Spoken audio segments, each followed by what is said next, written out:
প্রিয় শিক্ষার্থী, আজকের এই ভিডিওতে আমি এসএসসি পরীক্ষা ঢাকা বোর্ডে 2025 সালে আসা একটি সৃজনশীল প্রশ্ন সমাধান করব। তোমরা প্রশ্নটি দেখতে পাচ্ছ, একটি পরিমিতি থেকে এসেছে এবং এখানে একটি সামান্তরিকের সন্নিহিত বাহুদ্বয় যথাক্রমে দেওয়া আছে এবং আরও অন্যান্য তথ্য দেওয়া আছে। সেখান থেকে আমরা প্রশ্নটি সমাধান করব। তো এখন আমরা ক নম্বরটা ডিরেক্ট সমাধানে চলে যাব। ক নম্বর প্রশ্নটি দেখো, একটি সুষম ষড়ভুজের প্রত্যেক বাহুর দৈর্ঘ্য 5 সেন্টিমিটার হলে এর ক্ষেত্রফল কত নির্ণয় করো। আচ্ছা, এটা হয়তো বা অনেকে অনেক ধরনের সূত্র জানো, বাট আসলে সত্যিকার অর্থে তোমার একটি সুষম ষড়ভুজ, পঞ্চভুজ না, কিন্তু এটার ক্ষেত্রফল নির্ণয়ের সূত্র আছে একটা। এটা লিখে তারপর হচ্ছে আমরা ওই এক বাহুর দৈর্ঘ্য স্কোয়ার দিয়ে আমরা হচ্ছে ক্ষেত্রফলটা বের করে ফেলবো। তাহলে সুষম ষড়ভুজের ক্ষেত্রফল নির্ণয়ের সূত্রটি হচ্ছে, তুমি দেখবা যে 3√3 ডিভাইডেড বাই 2 ইন্টু ওই যে এক বাহুর উপর যে স্কোয়ার, তাহলে এ স্কোয়ার, ঠিক আছে। যে বাহুটা, ওই বাহুটা আসলে সব মানে 6টা সুষম ষড়ভুজ মানে 6টা বাহু থাকবে, ওই সবগুলো বাহু সমান। ওকে, আচ্ছা, তাহলে ওই বাহুর দৈর্ঘ্য এ দেওয়া আছে আমাদের এখানে 5 সেন্টিমিটার, ঠিক আছে না, 5 সেন্টিমিটার। আচ্ছা, এখন কথা হচ্ছে যে এটা বের করার জন্য আমরা কি করব, আমরা হচ্ছে এখানে জাস্ট এর মানটা বসাই দেব, তাহলেই হয়ে যাবে। এখন এই সূত্রটা মুখস্থ রাখতে হবে, ঠিক আছে। সুষম পঞ্চভুজ, সুষম ষড়ভুজ, এগুলার সূত্র মুখস্থ করতে হয়। আচ্ছা, তাহলে 3√3 মানে 3 এর সাথে √3 গুণ ডিভাইডেড বাই 2 ইন্টু হচ্ছে আমার এ স্কোয়ার মানে হচ্ছে 5 স্কোয়ার, আবার 3√3 ডিভাইডেড বাই 2 গুণ 5 স্কোয়ার মানে হচ্ছে 25, 5 5 25। এখন আমরা এটা জাস্ট ক্যালকুলেটর দিয়ে যে 3 এর সাথে √3 গুণ করে 25 গুণ করে 2 দ্বারা ভাগ করে দেব, তাহলে আমাদের আসবে হচ্ছে 64.95। তাহলে এটা যেহেতু সেন্টিমিটার, তাহলে এটা হবে বর্গ সেন্টিমিটার। এটা হচ্ছে আমাদের অ্যান্সার। আচ্ছা, তাহলে আমরা অ্যান্সার পেয়ে গেলাম। এখন হচ্ছে আমরা খ নম্বরটা সমাধান করব।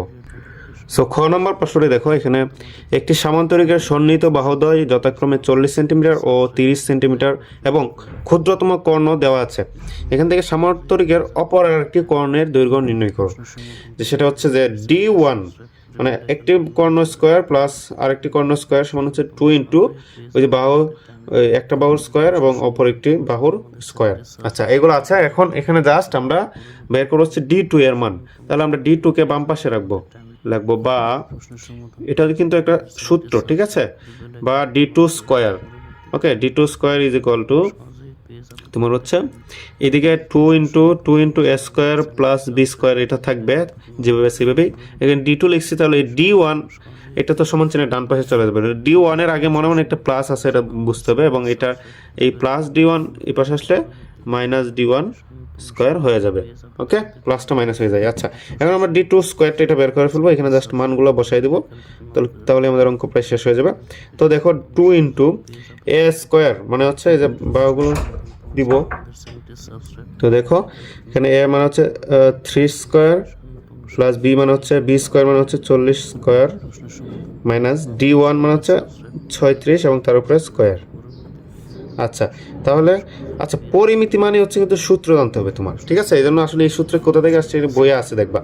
আচ্ছা, তাহলে 2 ইন্টু আমরা এইগুলা বসাই দিব। দেখো 3 স্কোয়ার মানে হচ্ছে 900 প্লাস 40 স্কোয়ার মানে হচ্ছে ক্যালকুলেটর দিয়ে দেখবা যে তোমার হচ্ছে 1600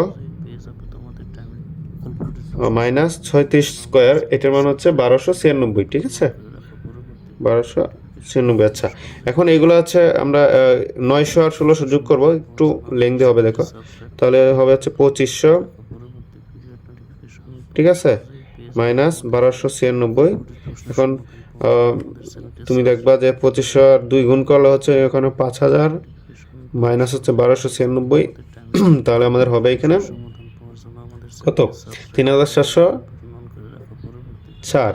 আচ্ছা, তাহলে আমরা D2 স্কোয়ারের মান পাইছি হচ্ছে 3404, তাহলে D2 মান বের করতে হবে, স্কোয়ারটা রাখতে হবে না। আমরা স্কোয়ার তুলতে গেলে অবশ্যই স্কোয়ার তুলতে গেলে এইদিকে রুট হয়ে যাবে, স্কোয়ারটা এই পাশে সমান চিহ্নের ডান পাশে আসলে কি হয়ে যায়, রুট। তাহলে রুট ওভার 3704 এবং এর মান হবে, তুমি ক্যালকুলেটর দিয়ে দেখবা 60.6 85 বা 86 যাই লেখো সমস্যা নেই, এরকম হবে।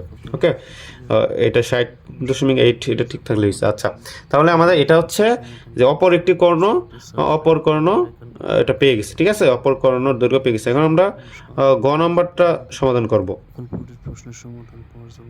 সো গ নম্বর প্রশ্নটি দেখো, এখানে দেওয়া আছে যে একটি রম্বসের পরিসীমা উদ্দীপকের সামান্তরিকের পরিসীমার সমান।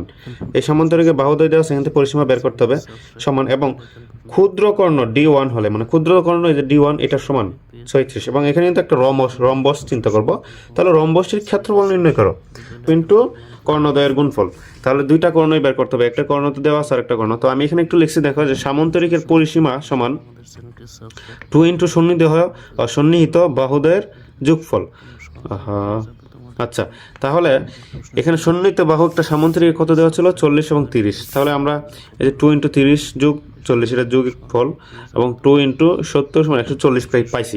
তাহলে একটা সামান্তরিকের পরিসীমা যত, একটা রম্বসের পরিসীমা তত, এটা বলছে প্রশ্ন মতে, এটা লিখছি। এখন হচ্ছে আমাদের এখান থেকে, সুতরাং একটা রম্বসের ওকে, একটি রম্বসের মানে রম্বসের যে বাহুর দৈর্ঘ্য, ঠিক আছে, একটা বাহুর দৈর্ঘ্য কত হবে, বাহুর দৈর্ঘ্য। আচ্ছা, তোমরা একটা বেসিক চিন্তা করো যে এখানে তো পরিসীমা বলতে যে এখান থেকে এই 4টা বাহুর যোগফল আর কি। 4টা বাহু যেহেতু সেম, তাহলে আমরা পাবো হচ্ছে 4a, এইটার পরিসীমা, এবং এটা পরিসীমা সমান কত, 140।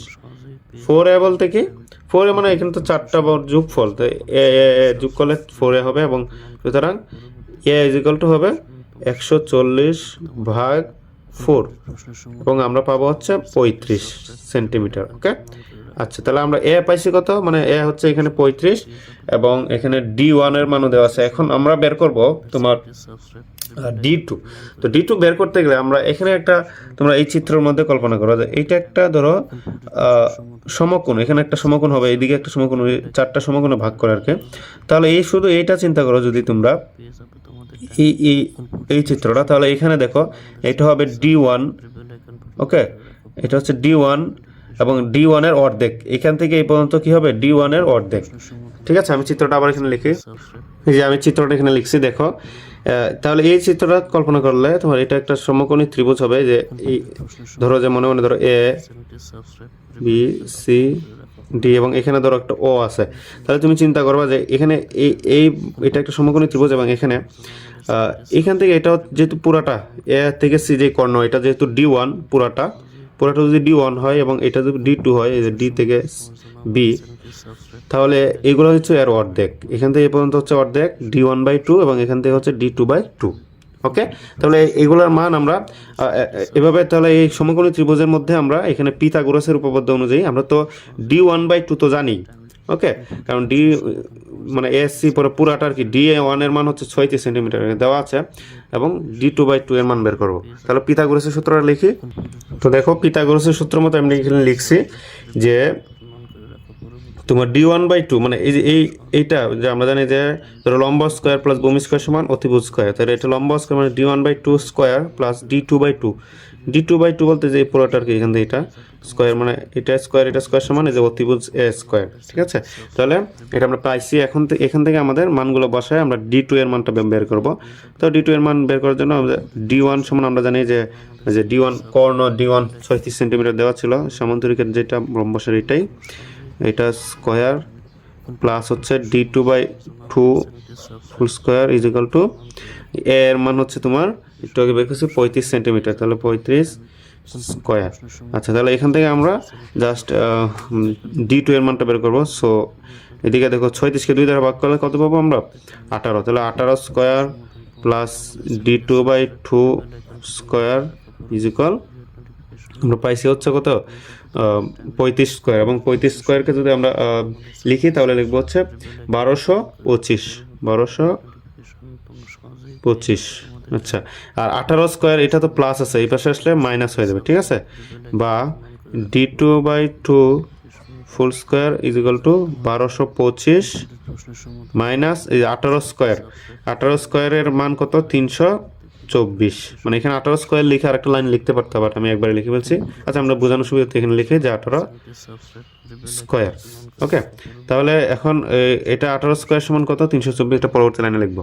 সো দেখো, এই যে এটা আমি লিখছি, এখানে 18 স্কোয়ার সমান ছিল 324। আচ্ছা, 18 স্কোয়ার করলে ক্যালকুলেটর দিয়ে।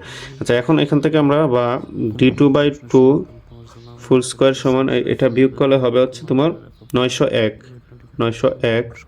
এবং বা আমরা যদি এই স্কোয়ারটা তুলতে গেলে এই পাশে রুট ওভার চলে আসবে, তাহলে d2/2 = রুট ওভার 901। ওকে, স্কোয়ার তুললে এদিকে রুট ওভার হবে। আচ্ছা, তাহলে এখন এখানে তাহলে d2। ওকে, এখন আমরা d2/2, ওই যে আমরা একটা রম্বসে যে কর্ণের অর্ধেকটা বের করছি, এখন পুরো কর্ণটা তো এই যে d2 এদিকে চলে যাবে, তো d2 = 2, এখানে ভাগ আছে, এই পাশে আসলে গুণ হয়ে যাবে রুট ওভার 901। এবং এটা চাইলে ক্যালকুলেটর দিয়ে বের করতে পারো, অথবা এইভাবে রাখলেও রাখতে পারবো। একটা মানে অপর একটি কর্ণের দৈর্ঘ্য হচ্ছে যে 2 × রুট 901, এবং এটা দশমিকে যেহেতু আসবে, আমরা দশমিকে বের করলে দেখবা যে পাবা এরকম তোমার 60.03 আর অনেক সংখ্যা, এখানে 4 দিয়ে দিলাম 3টা পর্যন্ত, এটা পাবা d2 এটা সেন্টিমিটার, অথবা তোমরা শুধুমাত্র এটা রাখলেও হবে। ওকে, আচ্ছা, এখন আমরা d2 বের করে ফেলছি, আর d1ও জানি। d1 হচ্ছে তোমার কত? 35 সেন্টিমিটার, সরি 37 সেন্টিমিটার, তাই না? আচ্ছা, তাহলে আমরা এখন কি করব? আমরা জাস্ট এগুলার হচ্ছে তোমার মানে ক্ষেত্রফল নির্ণয়ের সূত্রটা লিখব। তো দেখো, আমি লিখবো এখানে, আমরা জানি রম্বসের ক্ষেত্রফল সমান হাফ ইন্টু কর্ণদ্বয়ের গুণফল। কি? কর্ণদ্বয়ের গুণফল। আচ্ছা, তাহলে আমরা কর্ণ দুইটি বের করে ফেলছি। ওকে, কর্ণ বলতে তো এই যে কোনো যেগুলা, তো কর্ণ d1 তো দেওয়া আছে 37 সেন্টিমিটার, এবং d2 এতক্ষণ ধরে আমরা বের করছি। তো এটা বের করা থাকলে কিন্তু আমরা আরো আগে শেষ করে ফেলতাম অঙ্ক, কিন্তু এত সহজ অঙ্ক থাকবে না। আচ্ছা, হাফ ইন্টু d1 এর মান হচ্ছে 36। d1 বলতে কর্ণদ্বয়ের গুণফল বলতে এই যে d1 গুণ d2 আমি একটু লিখলাম, তারপরে আবার হাফ ইন্টু, তোমরা এখন d1 এর মান লিখবা 36, আর d2 এর মান এই যে এটা বের করলাম 60.034, অথবা তোমরা চাইলে 034 সেন্টিমিটার, অথবা তোমরা চাইলে শুধু 2 × 901 এটা লিখলেও চলবে। তাহলে এখন এটা আমরা ক্যালকুলেটর দিয়ে এটা গুণ করব, তারপরে 2 দ্বারা ভাগ করব, দেখবা যে 1000, আমি আগে থেকেই এটা বের করে রাখছিলাম, 1072 আরও থাকতে পারে বর্গ সেন্টিমিটার। তো তোমরা এই পর্যন্ত দিবা আর কি। তো তোমরা একটা কাজ করবা, তোমরা দেখবা যে 1080.7 এটা হয় কিনা, পরে 2 হোক, 3 হোক, 1 হোক, 0 হোক, এটা সমস্যা নয়, কিন্তু এই পর্যন্ত হলেই তোমাদের অঙ্ক কারেক্ট। আচ্ছা, তাহলে এটা হচ্ছে আমাদের কি রম্বসের ক্ষেত্রফল, যেহেতু ক্ষেত্রফল তাই বর্গ সেন্টিমিটার এটা দিতে হবে মাস্ট। তো এই ছিল আজকের ভিডিওতে। ভিডিওটা আসলে একটু বড় হয়েছে, বাট আশা করি তোমরা বুঝতে পেরেছো। তো দেখা হবে পরবর্তী কোনো ভিডিওতে।